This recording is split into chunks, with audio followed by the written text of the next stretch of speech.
Planeación de recursos humanos. Es una técnica para determinar en forma sistemática la provisión y demanda de empleados que tendrá una organización. La planeación de recursos humanos tiene una importancia vital porque los principales desafíos para implantar estrategias se relacionan con los aspectos de recursos humanos y de manera más precisa con la estabilización de la fuerza de trabajo para facilitar la implementación de las estrategias corporativas. Al determinar el número y el tipo de empleados que serían necesarios en el departamento de personal, se puede planear sus labores de reclutamiento, selección, capacitación y otras. Determina las exigencias de trabajo y los medios para satisfacer estas, con objeto de llevar a cabo los planes integrales de la organización.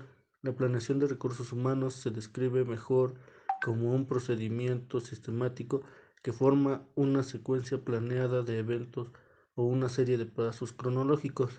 Todas las organizaciones deberían identificar sus necesidades de personal a corto y largo plazo. A corto plazo se determinan las necesidades de la persona a un año. A largo plazo se estiman las condiciones del personal en lapsos de por lo menos 5 años. La planeación de recursos humanos también observa las posibles alternativas de los recursos de acción en el futuro y al escoger unas alternativas, estas se convierten en la base para tomar decisiones presentes. Objetivos de la planeación de recursos humanos.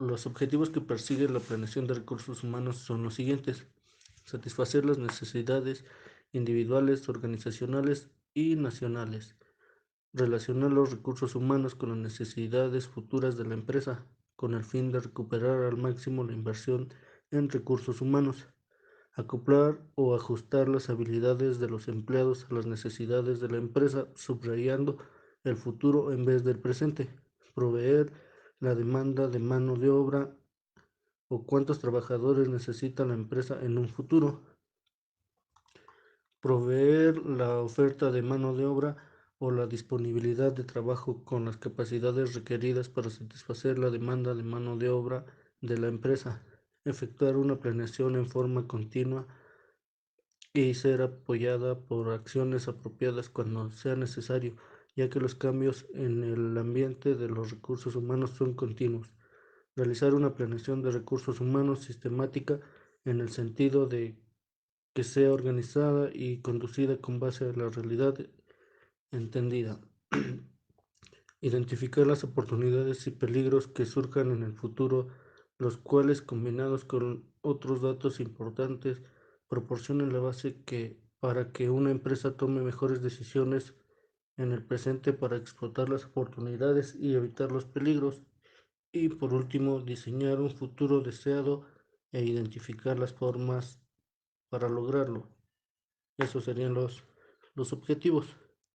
Dentro de la planeación de recursos humanos existen también propósitos, que a continuación los voy a mencionar. Uno de ellos es utilizar todos estos recursos con tanta eficiencia como sea posible, donde y cuando se necesiten. La finalidad es alcanzar las metas de la organización.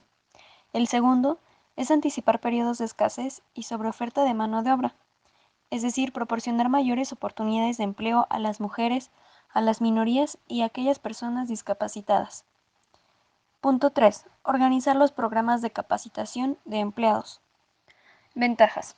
Mejorar la utilización de recursos humanos. Permitir la coincidencia de esfuerzos del departamento de personal con los objetivos globales de la organización. Economizar en las contrataciones. Expandir la base de datos del personal para apoyar otros campos, otros departamentos u otras áreas. Coayudar a la coordinación de varios programas, como la obtención de mejores niveles de productividad mediante la aportación del personal mayormente capacitado. Una organización de tamaño reducido también puede lograr estas ventajas, pero su mejoría en efectividad puede resultar considerablemente mejor debido a la escala más reducida de sus operaciones. Los aspectos que un reclutador debe tomar en cuenta para llenar una vacante son los siguientes. Forma de solicitud de empleo, es decir, que cumplan la función de representar información comparable de los diferentes candidatos.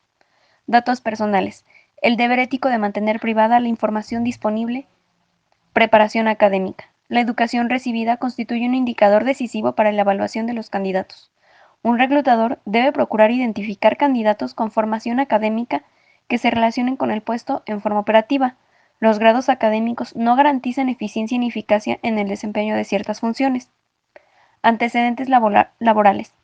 Los empleos anteriores permiten saber si el solicitante es una persona estable o si cambia repentinamente de una ocupación a otra con frecuencia. Tener un antecedente sobre el desempeño laboral proporciona datos sobre los responsables y las experiencias de cada candidato. Por último, referencias. Aunque es un elemento subjetivo, las referencias revelan aspectos importantes del candidato. Reclutamiento, selección y empleo. ¿Qué es el reclutamiento? El reclutamiento es el proceso de identificar e interesar a candidatos capacitados para llenar las vacantes. Se inicia con la búsqueda y se termina cuando se reciben las solicitudes de empleo. Se obtiene así un conjunto de solicitantes del cual saldrán posteriormente los nuevos empleados. El proceso de selección se considera independientemente del reclutamiento. Las descripciones de puestos constituyen instrumentos esenciales. Proporcionan la información básica sobre las funciones y responsabilidades que incluye cada vacante. El reclutamiento exige una planeación rigurosa, constituida por una secuencia de 3 frases: personas que la organización requiere, lo que el mercado de recursos humanos puede ofrecerle y técnicas de reclutamiento por aplicar. El proceso de reclutamiento es un proceso que varía según la organización. Dado que el reclutamiento es una función de staff, sus actos dependen de una decisión de la línea que se oficializa mediante una especie de orden de servicio, generalmente denominada solicitud de empleo o solicitud de personal. Los medios de reclutamiento actuales son los siguientes: reclutamiento interno y reclutamiento externo. Iniciaremos con el reclutamiento interno. Se produce cuando se presenta una determinada vacante en la empresa, la cual intenta llenarla mediante la reubicación de empleos, los cuales pueden ser ascendidos, trasladados o transferidos como ascenso. Implica un reclutamiento interno lo siguiente: una transferencia de personal, accesos de personal, ascensos de personal, transferencias en ascensos de personal, programas de desarrollo de personal y planes de profesionalización o carreras. Ventajas del reclutamiento interno.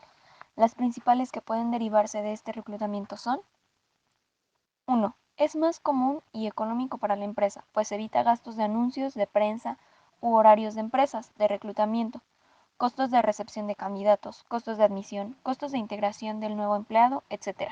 2. Es más rápido, pues evita las frecuentes demoras del reclutamiento externo. 3. Presenta mayor índice de validez y seguridad, puesto que ya se conoce al candidato, se le evalúa durante cierto periodo y es sometido al concepto de sus jefes. Este no necesita un periodo experimental, ni tampoco integración, ni tampoco inducción en la organización. 4. Es una poderosa fuente de motivación para los empleados. 5. Aprovecha las inversiones de la empresa en entrenamiento de personal. Como desventajas de este reclutamiento también existen y son las siguientes: exige que los empleados nuevos tengan potencial de desarrollo para ascender y motivación suficiente para llegar ahí. Si la organización no ofrece oportunidades de crecimiento en los momentos adecuados, corre el riesgo de frustrar a sus empleados. 2.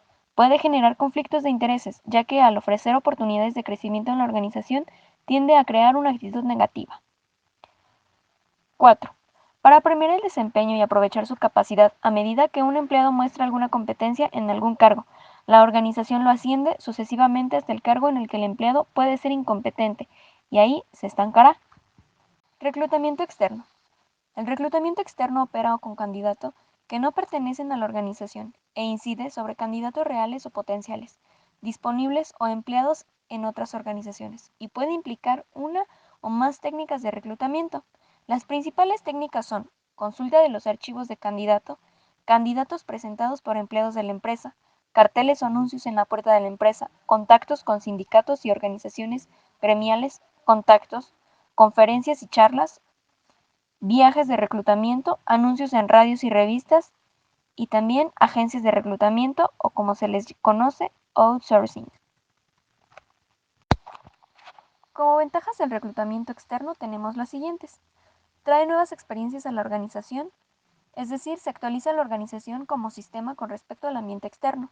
renueva y enriquece los departamentos de recursos humanos, aprovecha las inversiones en capacitación y desarrollo del personal. Y dentro de las ventajas podemos encontrar las siguientes. Tarda más que el reclutamiento interno, es decir, el proceso de reclutamiento es más tardío porque el nivel de cargo es mayor. Es más costoso y exige inversiones y gastos inmediatos. En principio, es menos seguro que el reclutamiento interno. Cuando monopoliza las vacantes y las oportunidades que se presentan en la empresa, puede frustrar al personal. Por lo general, afecta a la política salarial de la empresa. Selección del personal. El objetivo específico de la selección es escoger y clasificar los candidatos más adecuados para satisfacer las necesidades de la empresa. Se define como la exigencia del individuo adecuado para el cargo adecuado o, en un sentido más amplio, escoger entre los candidatos reclutados a los más adecuados, para poder ocupar los cargos exigentes en la empresa, tratando de mantener o aumentar la eficiencia, eficacia y el rendimiento del personal. La selección busca solucionar dos problemas fundamentales, tales son como adecuación del hombre al cargo, eficiencia del hombre en el cargo. Calcular el tiempo aprendizaje y el rendimiento en la ejecución es la tarea de selección, una vez que se dispone de un grupo idóneo de solicitantes obteniendo mediante el reclutamiento. Se da inicio al proceso de selección, que implica una serie de pasos que consumen cierto tiempo. En muchos departamentos de personal se integran las funciones de reclutamiento y selección en una sola función, que puede recibir el nombre de contratación. La función de contratar se asocia íntimamente con el departamento de personal y constituye con frecuencia la razón esencial de la existencia del mismo. Cuando la selección no se efectúa adecuadamente en el departamento de personal, no logra los objetivos ni cumple los desafíos. Una selección desafortunada puede impedir el ingreso de la organización a una empresa con gran potencial o franquear el ingreso a alguien con influencia negativa. La selección interna es la mayor parte de los casos. Los gerentes tienden a esperar que se produzca una vacante para proceder a llenar una solicitud de personal nuevo, mientras que la razón de selección se trata de contratar con un grupo grande y bien calificado de candidatos para llenar las vacantes disponibles, constituye la situación ideal del proceso de selección.